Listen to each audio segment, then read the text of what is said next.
सबसे पहले 10 बजे की 10 ब्रेकिंग न्यूज का रुख कर लेते हैं। आज की पहली बड़ी खबर, पाकिस्तान के नए प्रधानमंत्री का चयन होगा, जिसके लिए नेशनल असेंबली में दोपहर 2 बजे कार्यवाही शुरू होगी। इस दौरान शहबाज शरीफ संसद में विश्वास प्रस्ताव पेश करेंगे। बता दें कि संयुक्त विपक्ष ने पाकिस्तान मुस्लिम लीग नवाज यानी कि PMLN अध्यक्ष शहबाज शरीफ को पहले ही अपना संयुक्त उम्मीदवार घोषित कर दिया है। शहबाज शरीफ का PM बनना लगभग तय माना जा रहा है।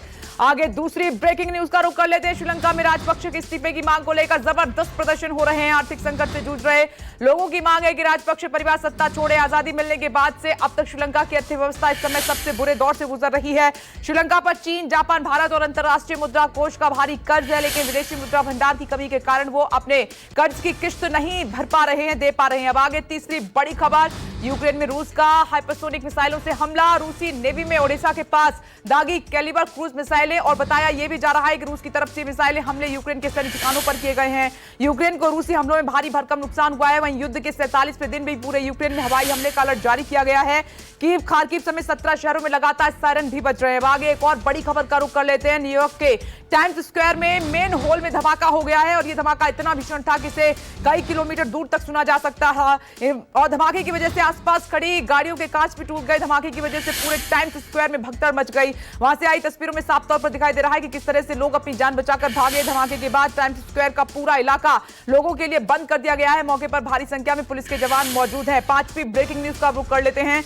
भारत और अमेरिका के बीच आज अहम मीटिंग होने वाली है। भारतीय प्रधानमंत्री नरेंद्र मोदी और अमेरिका के राष्ट्रपति जो बाइडेन के बीच वर्चुअली ये मीटिंग होगी। माना यह भी जा रहा है कि इस बैठक में दोनों देशों के आपसी मुद्दों के अलावा रूस और यूक्रेन में भारी जंग पर भी चर्चा हो सकती है। दक्षिण एशिया, हिंद प्रशांत क्षेत्र और आपसी हित के मामलों पर दोनों नेताओं के बीच होगी बात। आपको यह भी बता दें कि यूक्रेन संकट पर अमेरिका भारत को रूस का विरोध करने के लिए लगातार उकसा रहा है। वहीं 2+2 वार्ता के लिए भारतीय विदेश और रक्षा मंत्री भी वॉशिंगटन पहुंच चुके हैं।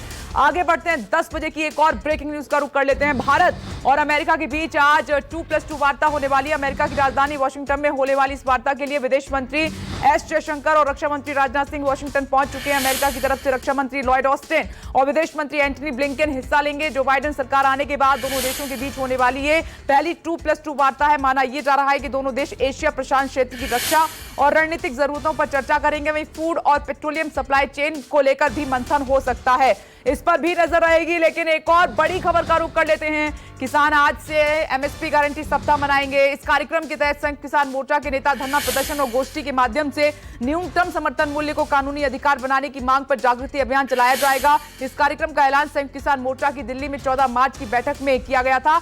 नवंबर 2020 में दिल्ली में मोर्चे की शुरुआत के पहले से ही संयुक्त किसान मोर्चा ने न्यूनतम समर्थन मूल्य की कानूनी गारंटी की मांग उठाई थी। अब आगे 10 बजे की 8वीं ब्रेकिंग न्यूज का रुख करते हैं।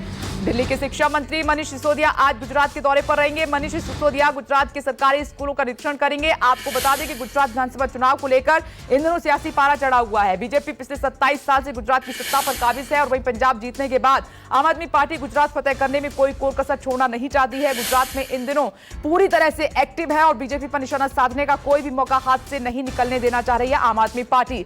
अब आगे एक और बड़ी खबर, ब्रेकिंग न्यूज आज की। भगवंत मान सीएम बनने के बाद पहली बार गृह मंत्री अमित शाह से मुलाकात करेंगे। दोनों नेताओं की मुलाकात मंगलवार यानी कि कल होगी। इससे पहले भगवंत मान प्रधानमंत्री नरेंद्र मोदी से मिले थे। भगवंत मान और अमित शाह के बीच पंजाब की सुरक्षा के मुद्दे पर भी बात हो सकती है। और इससे पहले मुख्यमंत्री मान जब प्रधानमंत्री नरेंद्र मोदी से मिले थे, तब उन्होंने पंजाब की खराब वित्तीय हालात का जिक्र करते हुए राज्य के लिए 2 साल तक 50,000 करोड़ के आर्थिक पैकेज की मांग की थी। अब आगे 10 बजे की 10वीं बड़ी खबर का रुख करते हैं। केंद्र की मोदी सरकार के खिलाफ आज तेलंगाना सरकार धरना देगी, और यह विरोध प्रदर्शन केंद्र की धान खरीद नीति के खिलाफ बुलाया गया है।